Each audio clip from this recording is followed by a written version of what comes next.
Bom dia, seja bem-vindo ao programa Ciência e Movimento. Você sabe, a gente tem uma pauta muito extensa sobre ciência, tecnologia e inovação, e uma das pautas é a educação no meio desse caminho. E outra, claro, que passa por tudo isso, a questão do trabalho. E hoje eu vou conversar com o professor Jefferson Manhãs, que foi ex-reitor do Instituto Federal Fluminense, professor, uma longa experiência na área de Ciência, Tecnologia e Inovação, que vai conversar com a gente sobre o futuro do trabalho. Professor Jefferson, é um prazer enorme tê-lo aqui no programa falando sobre algo que nos apaixona, que é ciência, tecnologia e inovação, essa questão do trabalho que hoje que assim tá fervilhando essa questão, com as novas tecnologias, com as novas empresas, né, com novos espaços de trabalho. Vamos falar um pouco sobre isso, sobre o futuro do trabalho. O que que te levou a tratar desse assunto, o futuro do trabalho?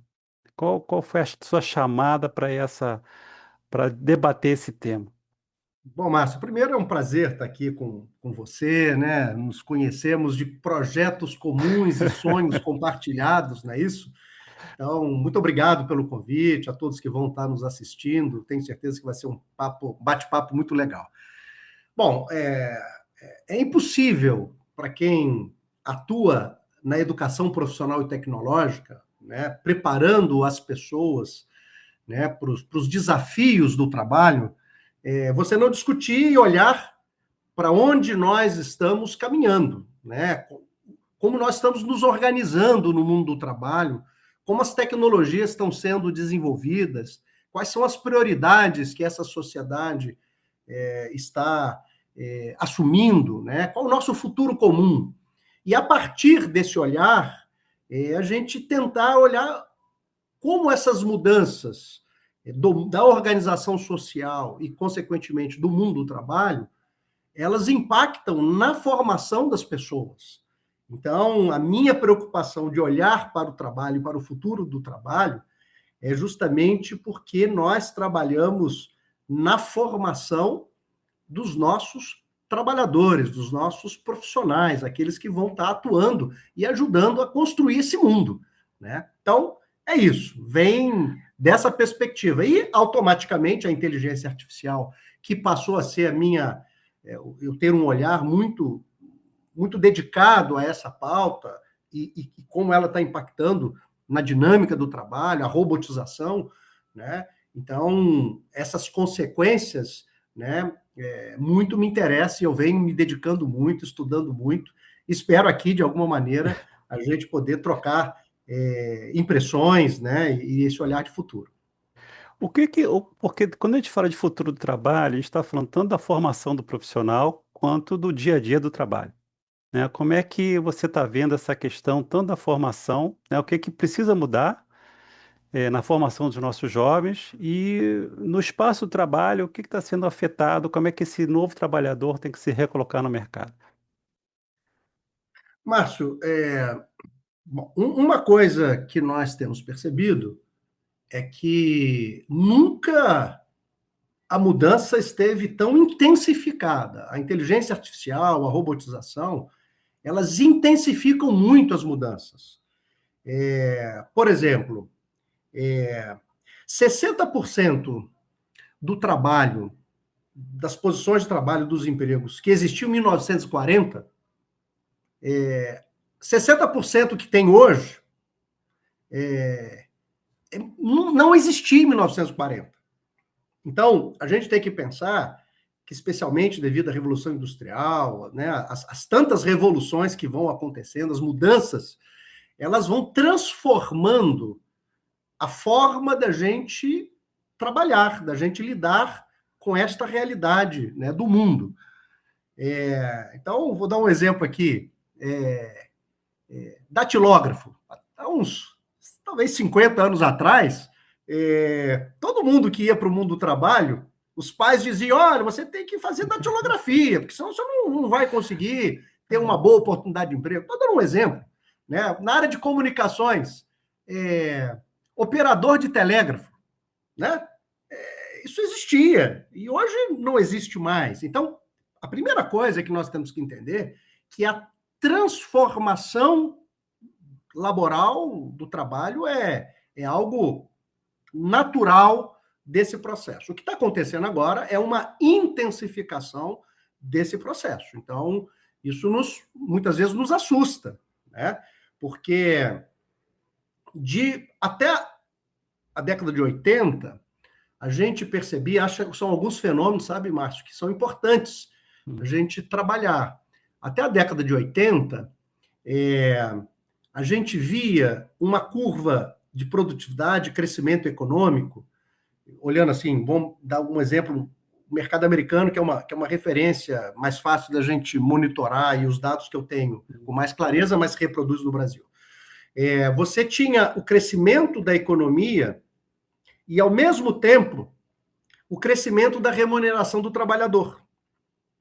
Na década de 80, há o que a gente chama o primeiro desacoplamento, onde a produtividade, o crescimento da economia continua avançando, mas a remuneração do trabalho não segue a mesma proporção, né? E aí acontece uma coisa que é muito importante, que chama-se a polarização do mundo do trabalho, onde você começa a ter esse trabalho da administração, esse trabalho do meio, ele começa a ter um decréscimo e você começa a ter uma polarização do mundo do trabalho, onde você aumenta a remuneração de quem é muito especializado, esse continua crescendo um pouco, acompanhando, e do outro lado você tem um grupo de pessoas com uma remuneração muito baixa. Quem está no meio some, né? Faz um processo de uma polarização, né? O que isso causou? Isso a partir de 80. Ele começa esse desacoplamento. E aí, Márcio, acontece uma coisa que é muito interessante, né? Triste. É esse mesmo fenômeno que você começa a crescer a economia, mas não remunerar o trabalho, que gerou, por exemplo, o primeiro trilionário, que foi o Elon Musk nos Estados Unidos.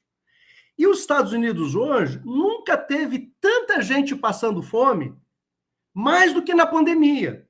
Então, isso não é um problema da tecnologia. Isso é um problema de um modelo econômico que ele vai se estruturando e continua a concentração de renda para um extrato muito pequeno da sociedade e uma precarização para grande parte da sociedade.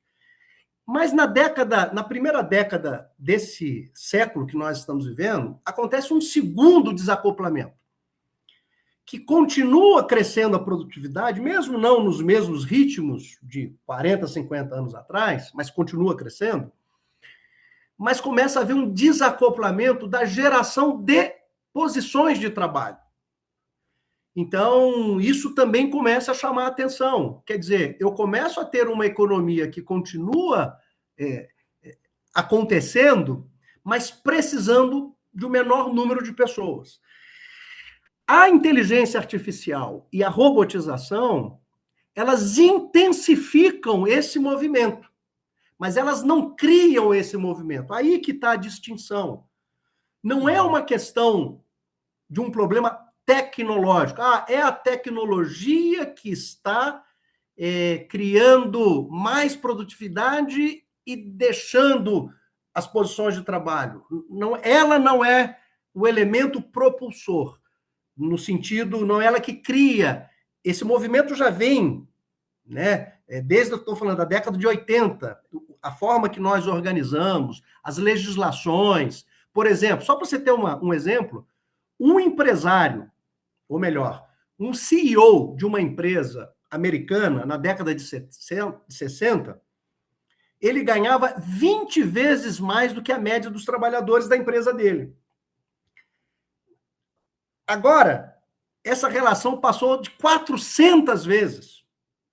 Então, o CEO de uma empresa ganha 400 vezes mais do que a média dos trabalhadores. Então, isso esgarça, isso foi permitido por legislações, por uma série de incentivos, que não é incentivo ao trabalho, à reprodução do trabalho. É um incentivo ao modelo econômico para reproduzir o capital, o lucro. Então, esse sistema que nós nos organizamos, a inteligência artificial e a robotização, elas intensificam, elas agravam. Com outro dado, até o início desse século, a automatização ela atuava muito no trabalho mais braçal. Então, você vai ver a automatização de indústrias, ali tinha o pintor industrial, que hoje você não tem, você tem robôs, né? E várias outras automatizações, né? Muitas vezes desse caminho do meio, então você vai num banco, o caixa, diminuiu muito o número de caixas, de pessoas que trabalham ali no caixa. Então mas tem um analista financeiro, que é um cara que ganha muito, né? E você tem, do outro lado, o entregador de aplicativo. Então, esse mundo veio mudando. Mas não foi por causa da automatização. A automatização, ela agrava. Entretanto, e aí os nossos pais diziam, olha, estude muito, porque a máquina, ela não consegue fazer, ela não estuda, ela não sabe, ela automatiza o braçal, né? O problema é que a inteligência artificial ela muda esse jogo, né? Ela agora ela atua no setor cognitivo das melhores posições do mundo do trabalho, né? Então hoje você tem vários empregos que são questionados no ponto de vista, e é o medo, o apocalipse, né? Que a gente tem que tomar cuidado também com isso. A inteligência artificial agora ela vai tomar conta do nosso trabalho. Então, mas esse é um dado. Agora nós estamos automatizando os processos cognitivos. E aí exige uma nova postura frente a isso, uma nova reorganização. Mas, se nada for feito, Márcio, o destino nos parece um destino cada vez mais concentrador de riqueza na mão de poucos, de uma precarização do emprego para muitos, e uma possibilidade, eu até escrevi um artigo sobre isso, de uma terceira categoria que nós estamos chamando de os excluídos da inteligência artificial, que são aquelas pessoas que não vão conseguir compreender o mundo no qual elas estão inseridas. Elas não vão ter as competências cognitivas mínimas para lidar com a complexidade da tecnologia. Então, esse é um movimento, mas é importante. É importante. Este futuro, ele é um futuro construído. Ele se mostra dessa maneira porque a pauta de desenvolvimento da tecnologia hoje prioriza a eficiência de geração de riqueza na mão de poucos. Então, vou dar um exemplo para você aqui, e não o trabalho. Então, vou dar um exemplo aqui. Nós estávamos discutindo a escala 6:1 aqui no Brasil. Diminuir para... Né? Então, passou. Então, nós vamos ter 5:2. Aí, uma pergunta. Se nós estamos aumentando a produtividade, vamos dar um exemplo aqui. Eu vou aumentar a produtividade vou dobrar a produtividade.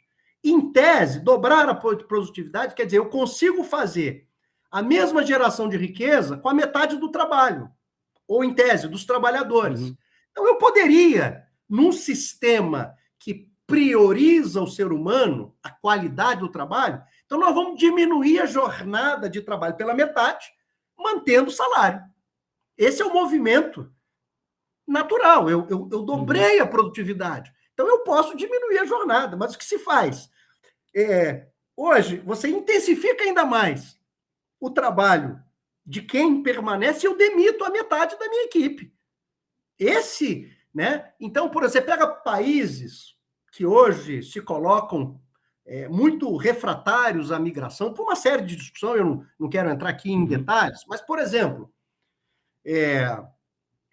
a visão do Elon Musk é o seguinte, Hoje, nos Estados Unidos, o trabalho mais braçal, o trabalho de limpeza, o trabalho na agricultura, o do cotidiano, o americano médio, ele tem uma formação que ele não quer fazer esse trabalho. Então, quem faz esse trabalho são os migrantes, aqueles que não estão tendo oportunidade dos seus países, vão para lá para o sonho americano, para tentar trabalhar. Eles querem trabalhar, né? Então, numa política xenófoba, né, de xenofobia, eu vou dizer o seguinte: olha, eu não quero migrantes, mas como é que eu vou resolver o problema desse trabalho? Simples. Vamos construir humanoides.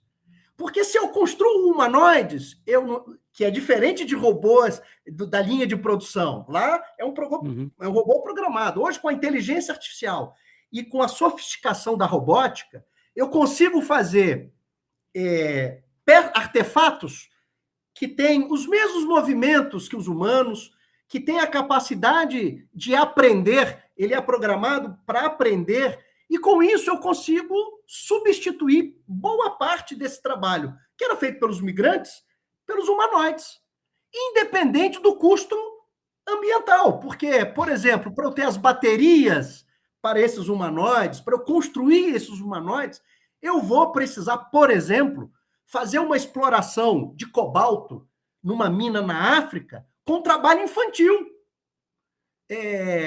Então, eu acho que nós precisamos dizer o seguinte: olha, a tecnologia, o desenvolvimento tecnológico, ele vai para onde são as prioridades da organização social.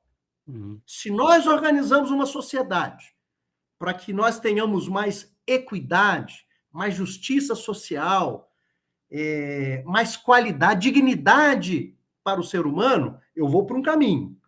Se a minha visão é a visão, eu quero gerar mais lucro, independente das consequências, sejam ambientais, sejam sociais, eu vou seguir um outro caminho. Infelizmente, o caminho que nós estamos seguindo nos parece que é esse segundo. Então, a inteligência artificial, eu não posso esperar dela, por exemplo, que ela seja muito diferente da sociedade que a criou, até porque ela aprende com esta mesma sociedade e com toda a sua complexidade. Então, enfim, nós estamos diante de um desafio humano, um desafio político, um desafio de prioridades. E isso que nós temos que deixar claro. O problema não é a tecnologia.